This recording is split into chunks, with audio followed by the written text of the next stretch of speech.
Hi traders, and welcome to the Technical Analysis Market Watch on Friday the 2nd of May. So I've seen a tumultuous week with a lot of improvements in the indices, and some of the currencies are starting to break through in a non-farm payroll week. So let's jump into the markets and see if we can identify any trades for today or early into next week. All right, so we'll start out here with the Aussie USD, and it's one of the ones that's been completely flatlined. This is not one of the ones that I was talking about when we're talking about big moves, because it has still done absolutely nothing. Actually, everything that we talked about last week has not actually changed. We had a little bit of a move and tried to go higher and failed. And then, of course, it's reversed back. It's still hovering around this very, very important zone around that 63.80 to 64.20 mark. That zone between those two levels has been very, very strong. And look, there's a very good reason for that, because, I mean, we can see we've got resistance at these points here. But if we do get a break past this level, like I've said in the past, there's a reasonable chance that we could find ourselves at 66 very quickly, because there's not a lot of problems. Like we've got a few issues here at 65.20 to 65.50, but that's a solid 120 pips away. So they've got some really, really good trading. And if we get through that, I mean, you only have to zoom out to see how the reactions are at these levels. If we can get through this part here, we've got an open door really all the way to 66. So it's a reasonable expectation that if we do get the break to the upside, we're going to see a good move. And of course, on the downside, we're looking at the middle of the channel around that sort of 63-cent mark. So it's got moving averages behind it, though. The preferred move is up here in this instance, because we've got the moving averages behind it, and they're going to act as, or we would expect they would act as support, even if it does show a little bit of weakness from here.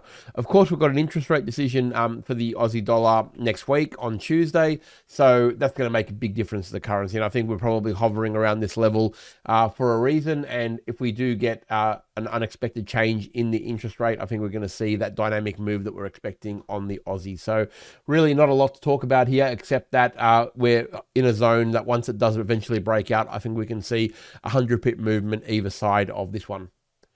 All right, US dollar CAD. US dollar CAD has been a little bit more active in the sense that it tries to go higher, but it has pulled back a little bit this week. You can see we've had a few issues. Last week, we were trying to go higher, as you can see, and then it started to fail a little bit towards the end. It's found support here again at that 137.80 to 138 area. Look, if this trend is going to be arrested, this is a very important zone, because if you zoom right out, you can see that we had a lot of resistance right through this area here. Okay, so, and that resistance has now become support. So if we do see the continued move up, for me, it still has to get above 138.80 to 139 to convince me. And when I say above it, I mean it has to close there. And even if it does, it's got a 20 moving average right in its face. So that is a bit of a problem. It's also got resistance at that 139.50. But if we can happen to get through that area, it does open itself right up to a 140.80 move. Okay, so ideally, if you want to scalp it, I think the idea would be to try and get it to the 20 moving average. So around that 139, I mean, it would probably be about 30 to 20 by then if it does start to get to move. We are seeing a support level being formed here. There's no worries about that. It's had its chance to go down and it hasn't. So ideally, in a perfect world, I'd be looking for scalping opportunities up to the 20 moving average, at most up to the 39.30. And at that point, we'd reassess. If we do get a break above there, however, I think we've got some pretty decent moves to the upside as a potential move. If we do break down here and we're trading underneath that 137.80 area with a daily close, then we're going to start to look a little bit more dire. But at this stage, I think I'd rather the move up, because I think it makes a bit more sense from a technical standpoint.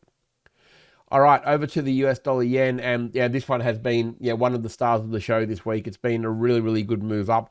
You can see last week, when we were talking here last week, it was around trying to push up past the 144 area.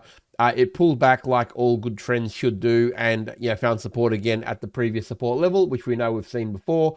And then we've seen a breakout session today where we've really broken through all of those levels and pushed all the way to 145.50 really. Look, what we're really looking at now is a potential inverse head and shoulders. More than a potential, it's probably going to more than likely play out before we even get a chance to get in. We had an inverse head and shoulders over here. that, certainly reversed a very, very big trend, and it is quite possible. This trend was a little bit more subdued. Yes, it was solid all the way down, but not as aggressive as this one. And this one, this Head and Shoulders reversed this trend. Right here, we've got the shoulder, head, shoulder. It's broken through. You can make a case for the move up like that in terms of how the neckline runs.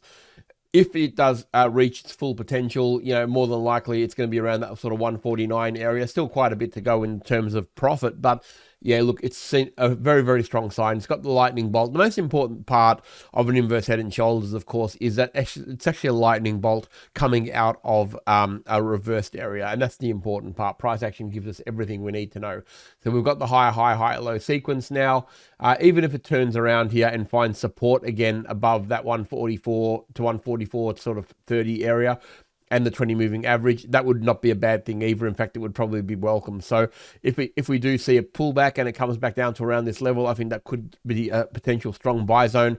We just got to look for a smaller time frame, change your trend, of course, wait for a series of higher highs and higher lows on a smaller time frame, and then we'll be off again. But I think we've got good opportunities up to 146.50 in the first instance. And then if we get past that level there, the next real level is 149. So a real good turnaround in the yen, and hopefully you're able to get hold of some of that because it was actually a really good trade.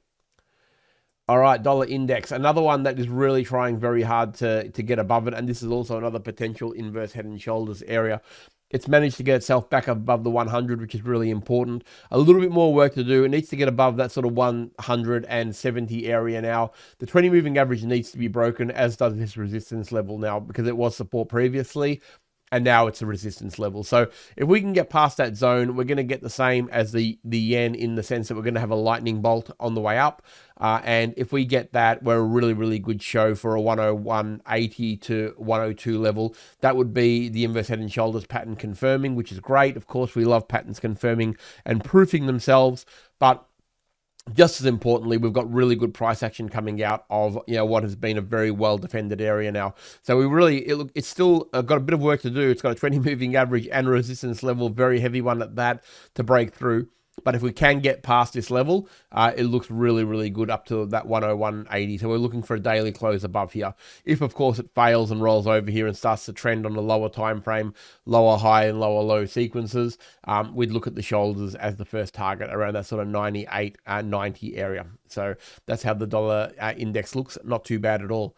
All right, over to the euro, and of course we're going to see the inverse. We've got a head and shoulders forming, 20 moving average propping it up. It's basically inverse to the dollar index. Here we go. So if we get a daily close below the 20 moving average, and of course more importantly below that neckline at this stage, we're looking at an opportunity down to around that 109 sort of 50 area. That would really proof the pattern, probably a little bit further actually. That target's probably a little bit further than the pattern even goes, because really what we're looking for is the top of the neckline to the bottom of the neckline, sorry, to the top of the head. Okay, and that is replicated on the way down. So that is our target around this level here, which proofs to the resistance at around that sort of 109.50. So yeah, it's pretty close actually. So that's what we're looking for. If we get that close below the 20 moving average and below this neckline here, okay, I'll draw it there just so you know what I'm talking about. That's the neckline. If we get a daily close below there and the 20 moving average, we're going to start targeting that move down to 109.50. So that of course coincides with a stronger dollar index. So yeah, the dollar would obviously be having to move past that level of resistance that we talked about for this to happen. But both of them are primed for it, and no surprises that it's non-farm payrolls in the next 24 hours, and a lot of these generally get to a very close level of, an important zone, and that there's no difference here. So this is what we're really looking for. And of course, if the dollar index weakens, we look for a bounce off here from the euro, and then we'd be looking at the top of the shoulder, that around that 114.20 area as the target. All right, and the S&P 500, look, it's been a pretty strong week for it, actually. It tried to sell off in last session, hit the 20 moving average and bounced off on GDP numbers. Even though they were, not that great, it certainly still kicked off it. Earnings are not too bad. Obviously, the market's taking a pretty good liking to what it's seeing at the moment. We've got some very important earnings on, coming out in the next or really in the next week and the end of this week. But most importantly, we've got non-farm payrolls tonight. So I think that's going to really determine where we're at and how we're traveling. If we are trading above 5,600 on Monday, I'd be looking for long opportunities up to 58.50 from then on, because it means it's broken this zone good and proper. So if we're trading above 5,600, look for moves up to 5,800 in the first instance next week, then on to 5,850. And if we find ourselves under 55.50, I'd be looking for shorting opportunities down to the 20 moving average. Pretty straightforward, really. Wait till non-farm payrolls comes out. Under 55.50, we're looking for moves down to the 20 moving average around that 54.50. And if we're trading above 5,600 on Monday, I'd be looking at 5,800 as the next target. So pretty straightforward trading for next week once non-farm payrolls and a lot of these important earnings are out of the way. So I hope you've had a great week's trading. We've had some really good moves on all the things that we look at each week, and of course some of the support and resistances holding up like it is on the Aussie. So trade carefully in front of non-farm payrolls, of course. Have a fantastic weekend. I look forward to seeing you all next week.